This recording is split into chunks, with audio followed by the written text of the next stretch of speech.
पिछले क्लास में हमने बीएससी थर्ड ईयर पिछले क्लास में हमने स्टोमेटा की संरचना के बारे में पढ़ा, स्टोमेटा के डिस्ट्रीब्यूशन के बारे में पढ़ा कि स्टोमेटा कहाँ कहाँ पर होते हैं और उनकी वजह से ट्रांसपिरेशन या बाष्पोत्सर्जन जो है उसकी रेट में, उसके अमाउंट में क्या फ़र्क पड़ता है।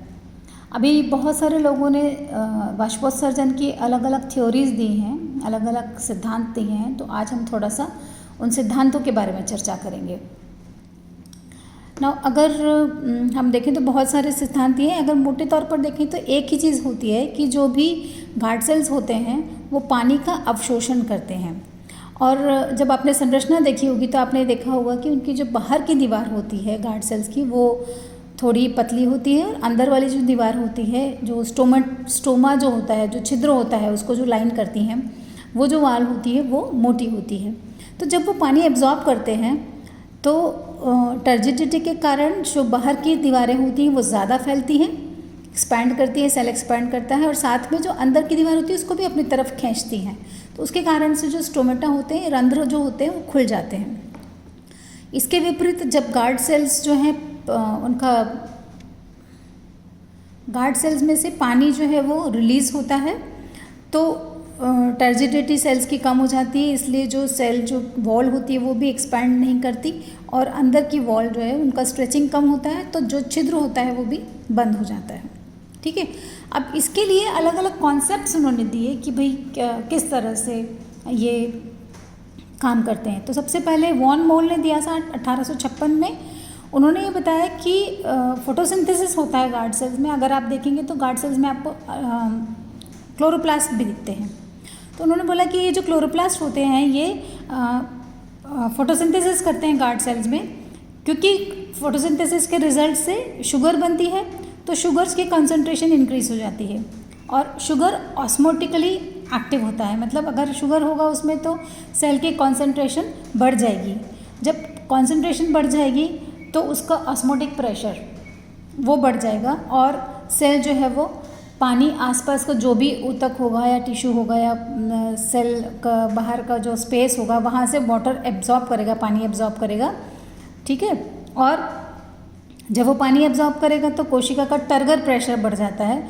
उसके कारण से जैसे ऊपर बताया था स्वेलिंग होती है, सेल स्ट्रेच करता है और स्टोमेटा खुल जाते हैं। रात में क्या होता है, इसका उल्टा होता है, फोटोसिंथेसिस नहीं होगा। फोटोसिंथेसिस अगर नहीं होता है तो क्योंकि शुगर नहीं बन रही है, प्लस जो शुगर बना है वो स्टार्च में परिवर्तित हो जाता है और स्टार्च जो है वो ऑस्मोटिकली एक्टिव नहीं होता। तो स्टार्च जो है पार्टिकल क्योंकि सॉल्युबल नहीं है तो एक्टिव नहीं है, इसलिए जो कंसंट्रेशन है ऑस्मोटिक प्रेशर में बढ़ोतरी नहीं होगी, टर्गर प्रेशर नहीं बढ़ेगा तो पानी एब्जॉर्ब नहीं होगा, स्टोमेटा जो है वो नहीं खुलेंगे, बंद रहेंगे। ठीक है, दूसरा कॉन्सेप्ट दिया था starch sugar inter conversion hypothesis. उसको बोलते हैं कि स्टार्च शुगर में या शुगर स्टार्च में परिवर्तित होती है, उसके हिसाब से रंध्र खुलते या बंद होते हैं। ये सबसे पहले लॉयड ने दिया 1908 में और उसके बाद में सायरे ने इसको सपोर्ट किया और मेन जो कॉन्सेप्ट दिया था वो सायरे ने फिर उसको डेवलप किया उसके कॉन्सेप्ट को। लॉयड ने बोला कि स्टार्च होता है गार्ड सेल्स में वो रात में ज़्यादा होता है और दिन में कम होता है, लाइट में। ठीक है, सायरे ने बोला कि जो स्टार्च होता है वो स्टोमेटा जो है वो खुलते कब है, हाई पीएच पर खुलते हैं और जो बंद होते हैं वो लो पीएच पर बंद होते हैं। अब ये देखते हैं कि पीएच का इसमें क्या रोल है। जो स्टार्च होता है जब कार्बन डाइऑक्साइड यूटिलाइज हो जाती है प्रकाश की उपस्थिति में तो कॉन्सेंट्रेशन जो है कार्बन डाइऑक्साइड की कम हो जाती है। जब कार्बन डाइऑक्साइड की कॉन्सेंट्रेशन कम हो जाती है तो पीएच जो है वो बढ़ जाएगा, एसिडिटी कम हो जाएगी, एसिडिटी कम होने से पीएच बढ़ जाएगा और पीएच जब बढ़ जाता है तो पीएच में स्टार्च के लिए जो कन्वर्जन के लिए एक एंजाइम होता है फास्फोराइलेज एक्टिविटी, स्टार्च को शुगर में ग्लूकोज 1 फॉस्फेट में कन्वर्ट करती है ये। तो स्टार्च pH 7 पर ये एक्टिविटी इस एंजाइम की बढ़ जाती है, इससे ग्लूकोज 1 फॉस्फेट बनता है जो कि सॉल्युबल है। स्टार्च सॉल्युबल नहीं है तो इससे ऑस्मोटिक प्रेशर नहीं बढ़ेगा, लेकिन जब ग्लूकोज 1 फॉस्फेट बना तो ऑस्मोटिक प्रेशर बढ़ेगा, इससे सेल का कॉन्सेंट्रेशन बढ़ जाएगा, ऑस्मोटिक प्रेशर बढ़ जाएगा, diffusion pressure deficit guard cells का, ऐसा प्रेशर जिसकी वजह से कि एब्जॉर्प्शन होता है वो बढ़ जाएगा। इसके कारण से पानी, वो आसपास की कोशिकाओं से पानी एब्जॉर्ब करेगा और गार्ड सेल्स जो हैं वो बढ़ जाएंगे, टर्जिड हो जाएंगे, इससे स्टोमेटा खुल जाएंगे। अब रात में क्या होता है, क्योंकि फोटोसिंथेसिस नहीं हो रहा, कार्बन डाइऑक्साइड जो होती है वो रिलीज होती है रेस्पिरेशन से भी, तो एक तो कार्बन डाइऑक्साइड यूटिलाइज नहीं हो रही, दूसरी कार्बन डाइऑक्साइड ऑक्सीजन यूटिलाइज हो रही है और कार्बन डाइऑक्साइड बन रही है, तो कॉन्सेंट्रेशन कार्बन डाइऑक्साइड की क्या होगी, ज़्यादा हो जाएगी इंटरसेलुलर स्पेसिस में, ये जो चेम्बर है, सबस्टोमेटल चेम्बर है वहाँ पर। अब जब कॉन्सेंट्रेशन बढ़ गया तो क्या होगा, एसिडिटी बढ़ जाएगी, एसिडिटी बढ़ने से पीएच कम हो जाएगा, पीएच कम होने से कार्बोनिक एसिड बनेगा जो कि ब्रेकअप करता है H+ आयंस में और CO3 आयंस में, ठीक है। अब इस लो पीएच पर जो पहले काम कर रहा था फास्फोराइलेज एक्टिविटी इंक्रीज हो रही थी, अब यहाँ पे इसकी एक्टिविटी कम हो जाएगी, तो ग्लूकोज 1 फॉस्फेट जो है वो कन्वर्ट हो जाएगा स्टार्च में। स्टार्च जो है कि इनसॉल्युबल है, नॉन ऑस्मोटिक कंटेंट है, इसके कारण से जो सॉल्युबल पार्टिकल्स की कॉन्सेंट्रेशन है वो सेल में कम हो गई, ऑस्मोटिक प्रेशर सेल का कम हो गया, डिफ्यूजन प्रेशर डेफिसिट, जो डिफरेंस है पास के सेल्स का ऑस्मोटिक प्रेशर में और गार्ड सेल का ऑस्मोटिक प्रेशर में, वो डिफरेंस कम हो जाएगा। इसकी वजह से पानी जो है गार्ड सेल से वो या तो बाहर निकल जाएगा और एडजेसेंट सेल से पानी का एब्जॉर्प्शन नहीं होगा।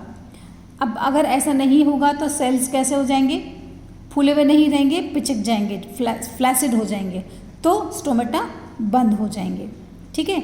इसके लिए एक ऑब्जेक्शन उन्होंने दिया था कि क्लोजिंग के लिए ग्लूकोज चेंज इन कॉन्सेंट्रेशन, जो उन्होंने बताया कि स्टार्च से शुगर में कन्वर्जन में होता है, ग्लूकोज 1 फॉस्फेट का कॉन्सेंट्रेशन इतना ज़्यादा परिवर्तन नहीं होता कि वो गार्ड सेल्स के क्लोजिंग और ओपनिंग ऑफ स्टोमेटा के अंदर उसको प्रभावित कर सके। फिर इसके बाद में स्टीवर्ट ने हाइपोथेसिस दिया, इसके लिए उन्होंने सायरे के दिए हुए कॉन्सेप्ट को ही थोड़ा सा परिवर्तित कर दिया। उन्होंने ये बोला कि प्रकाश की उपस्थिति में फोटोसिंथेसिस होता है, कार्बन डाइऑक्साइड यूज़ होती है, चाहे वो रेस्पिरेशन से आए या चाहे कहीं से भी आए, उससे हाइड्रोजन कॉन्सेंट्रेशन घट जाता है, ठीक है, क्योंकि HCO3 नहीं बन रहा है, तो पीएच गार्ड सेल्स का बढ़ जाएगा। स्टार्च फॉस्फोराइलेज के माध्यम से ग्लूकोज 1 फॉस्फेट में कन्वर्ट होगा।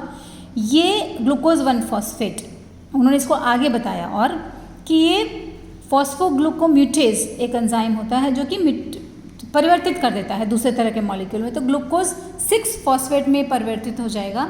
ये फिर फॉस्फेटेज इस पर क्रिया होगी और वो ग्लूकोज और फॉस्फेट में चेंज हो जाएगा। इससे क्या होगा, जो सेल की कॉन्सेंट्रेशन है वो बढ़ जाएगी क्योंकि सॉल्युबल मॉलिक्यूल जो हैं वो बढ़ गए हैं सेल सैप के अंदर। गार्ड सेल्स का ऑस्मोटिक प्रेशर बढ़ जाएगा, इससे जो डिफ्यूजन प्रेशर डेफिसिट है वो भी बढ़ जाएगा और पास की कोशिकाओं से या इंटरसेलुलर स्पेसेस से पानी का अवशोषण होगा गार्ड सेल्स के अंदर। जैसे ही गार्ड सेल्स का पानी का अवशोषण करेंगे तो स्टोमेटा खुल जाएंगे। रात में क्या होता है, डार्क में अगर आप देखेंगे तो रात में फोटोसिंथेसिस नहीं हो रहा, कॉन्सेंट्रेशन कार्बन डाइऑक्साइड की सबस्टोमेटल वेसिकल में बढ़ जाएगी क्योंकि रेस्पिरेशन तो हो रहा है, फोटोसिंथेसिस नहीं हो रहा, तो कार्बन डाइऑक्साइड और वाटर मिलकर के कार्बोनिक एसिड बनाएंगे तो H+ कॉन्सेंट्रेशन बढ़ जाएगा, इससे pH डिक्रीज हो जाएगा। pH डिक्रीज होने की परिस्थिति में ग्लूकोज और ATP कंबाइन करके हेक्सोकाइनेस एक एंजाइम होता है, उससे ग्लूकोज 1 फॉस्फेट बनाएंगे। ये ग्लूकोज 1 फॉस्फेट फॉस्फोराइलेज